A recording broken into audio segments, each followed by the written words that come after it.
इस महाबोधि महाविहार मुक्ति आंदोलन के प्रमुख मार्गदर्शक पूज्य बदंत प्रज्ञाशील महादेव जी, इन्हें त्रिवार पंचांगों को मंगल मैत्री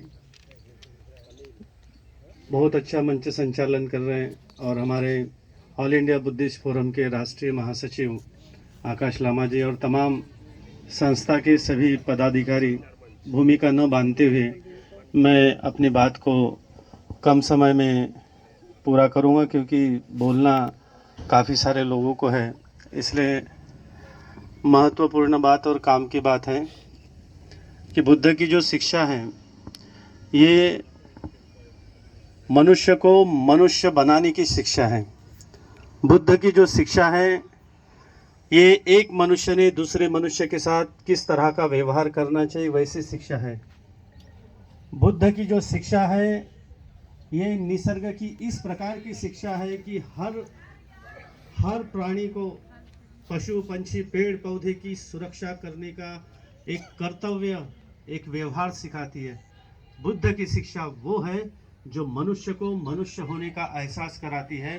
और भारत देश में बुद्ध की शिक्षाओं को कहीं ना कहीं दूर किया गया।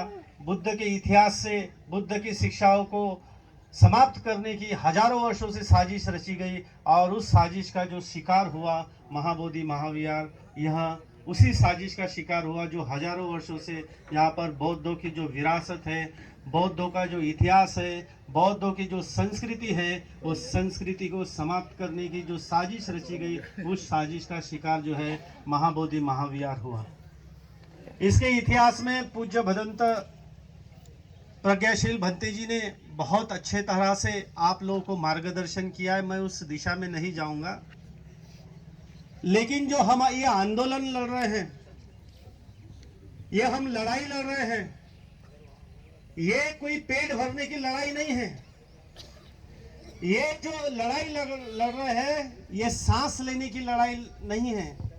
ये लड़ाई लड़ रहे हैं, ये कोई रोजगार प्राप्त करने की लड़ाई नहीं है। और एक शब्द बिहारी भाषा में बोल रहे, मैं 2-3 दिन से सुन रहा हूँ, क्या क्या बोलते,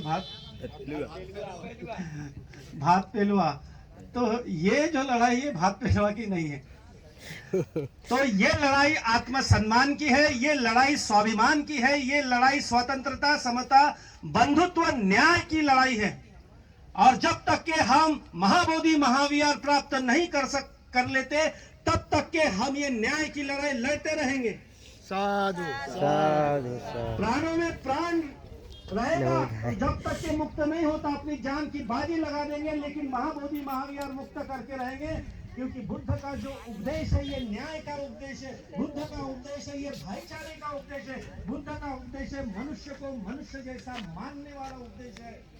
एक संस्कृति जो है ये मनुष्य को नीच मानती है, जानवर से बदतर मानती है, ऐसी वो संस्कृति है जो मनुष्य को मनुष्य मानने से इनकार करती है। ऐसी वो संस्कृति है जो मनुष्य को पानी पीने से वंचित रखती है। ऐसी संस्कृति है जो जानवरों को पानी पिलाते, जानवरों को ऐसी संस्कृति जो मनुष्य को नीच मानती है। क्या ऐसी संस्कृति केवल एक ही बुद्ध विहार है जहाँ पर कलेक्टर अध्यक्ष है? मंदिर में कलेक्टर अध्यक्ष क्यों नहीं है? मस्जिद में कलेक्टर अध्यक्ष क्यों नहीं है? गुरुद्वारा में कलेक्टर अध्यक्ष क्यों नहीं है? केवल महाबोधि महाविहार जो बौद्धों का है वहीं पर कलेक्टर अध्यक्ष क्यों है? तो ये 1949 बीटी एक्ट जो है ये खतरनाक एक्ट है जो बौद्धों के अधिकारों का हनन करता है। और यहाँ पर भाईचारा, बंधुत्व का जो प्रचार प्रसार होना चाहिए था, महाबोधि महाविहार से एक प्रशिक्षण केंद्र जो भिक्खु का प्रशिक्षण केंद्र था, वो भिक्खु का प्रशिक्षण केंद्र निर्माण होना चाहिए था, लेकिन निर्माण नहीं हुआ। कल मैं वापस आते आते चाय पीने बैठ गया, वहां पर एक छोटा सा बच्चा आता है और बोलता है, गुरुजी आज कितना कमाए? दिमाग में बैठा ली गई है। और जो कपड़े पहन कर यहाँ पर चंदा धंधा वाला काम कर रहे हैं, उन्होंने भी कहीं ना कहीं यहाँ पर ये स्थिति लाई है। लेकिन स्थिति क्या होना चाहिए थी? भगवान बुद्ध के पास में सीखने के लिए राजा महाराजा लोग आते थे। भगवान बुद्ध के पास में धम्म सीखने के लिए, अपने राज्य चलाने के लिए शील सदाचार और धम्म के माध्यम से अपने राज्य चलाते थे, वो शिक्षा प्राप्त करने आते थे, लेकिन वो शिक्षा प्राप्त करने के बजाय वो छोटा